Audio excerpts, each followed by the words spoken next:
Make in India की धमाकेदार सफलता, फ्रांस खरीदेगा पिनाका रॉकेट लॉन्चर। तो दोस्तों, हुआ यूं कि हमारे देश का देसी और दमदार Pinaka multi barrel rocket launcher अब फ्रांस के दिल में बसने जा रहा है। हाँ भाई, वही फ्रांस जो खुद बड़े बड़े हथियार बनाता है, वो अब भारत से पिनाका लेने की सोच रहा है। सोचिए, कभी हम दूसरे देशों के हथियार खरीदते थे और आज वही देश हमसे हथियार लेने की लाइन में है। ये तो वाकई में आत्मनिर्भर भारत का बड़ा धमाका है। पिनाका की धमाकेदार खासियतें और विस्तार। Pinaka multi barrel rocket launcher system का नाम पौराणिक धनुष पिनाका के नाम पर रखा गया है, जो भगवान शिव का हथियार था। यह भारतीय सेना के लिए एक गेम चेंजर साबित हुआ है। अब फ्रांस जैसा देश लेने की सोच रहा है तो कुछ तो खास बात होगी ही, और हमें भी तो पता चले ऐसा क्या छिपा है इसके अंदर। आइए जानते हैं। नंबर 1, रेंज और क्षमता। पिनाका की रेंज 90 किलोमीटर तक है और इसकी मारक क्षमता इतनी सटीक है कि दुश्मनों के ठिकानों को पूरी तरह तबाह कर सकती है।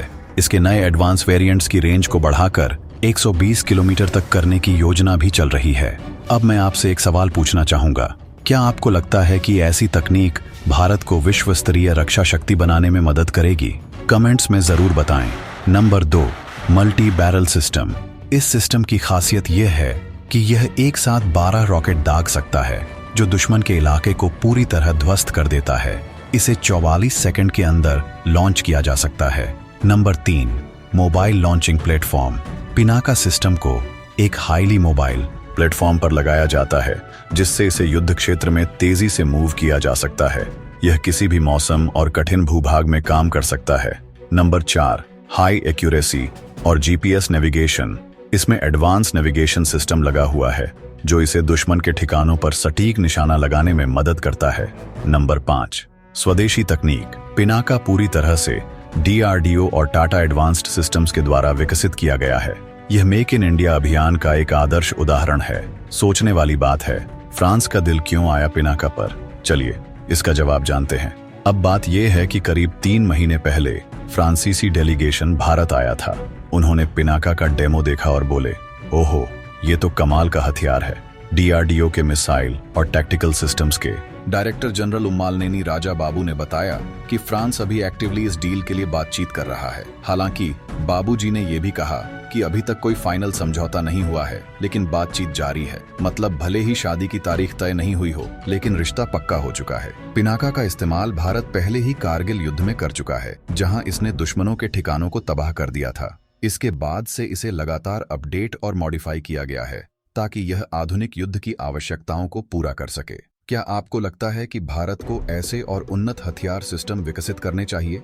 कमेंट करके हमें बताएं। मोदी जी का फ्रांस द्वारा दोस्ती में नया मोड़। अब जब फ्रांस और भारत की इतनी पक्की दोस्ती की बात हो रही है, तो हमारे मोदी जी का हालिया फ्रांस द्वारा कैसे भूल सकते हैं? मोदी जी ने वहां सिर्फ क्रोइसैन नहीं खाए, बल्कि बड़े बड़े डिफेंस डीलर्स पर चर्चा भी की। पिनाका डील भी इस दौरे का एक शानदार नतीजा हो सकता है। फ्रांस के राष्ट्रपति इमैनुएल मैक्रो ने भी भारत के साथ अपनी दोस्ती और डिफेंस पार्टनरशिप को मजबूत करने की इच्छा जताई। मोदी जी का ये दौरा सिर्फ हथियारों तक सीमित नहीं था। दोनों देशों ने व्यापार, शिक्षा और सांस्कृतिक संबंधों पर भी चर्चा की। पिनाका की ग्लोबल पहचान है। पिनाका की चर्चा सिर्फ फ्रांस तक सीमित नहीं है। अमेरिका, इजराइल और मिडल ईस्ट के कई देश भी इस सिस्टम में दिलचस्पी दिखा रहे हैं। ये भारत के लिए एक बड़ा अवसर है कि हम अपनी डिफेंस तकनीक को दुनिया भर में पहचान दिला सकें। क्या आपको पता है, मेक इन इंडिया की सफलता की कहानी अगर नहीं जानते तो जान लीजिए। मेक इन इंडिया अभियान की शुरुआत प्रधानमंत्री मोदी जी ने की थी, ताकि भारत आत्मनिर्भर बने और डिफेंस सेक्टर में खुद को मजबूत कर सके। पिनाका जैसी उपलब्धियां इसी का नतीजा है। पहले जहां हम अपने हथियारों के लिए पूरी तरह से विदेशों पर निर्भर थे, अब हम खुद न केवल अपनी जरूरतें पूरी कर रहे हैं, बल्कि दुनिया को भी सप्लाई कर रहे हैं। इस डील का मतलब क्या है? Number 1, defence export. भारत अब हथियार बेचने वाला बड़ा खिलाड़ी बन रहा है। नंबर 2, आर्थिक बूस्ट। नए जॉब्स और इन्वेस्टमेंट्स की बहार आएगी। नंबर 3, ग्लोबल पहचान। भारत का नाम अब डिफेंस मार्केट में और ऊंचा होगा।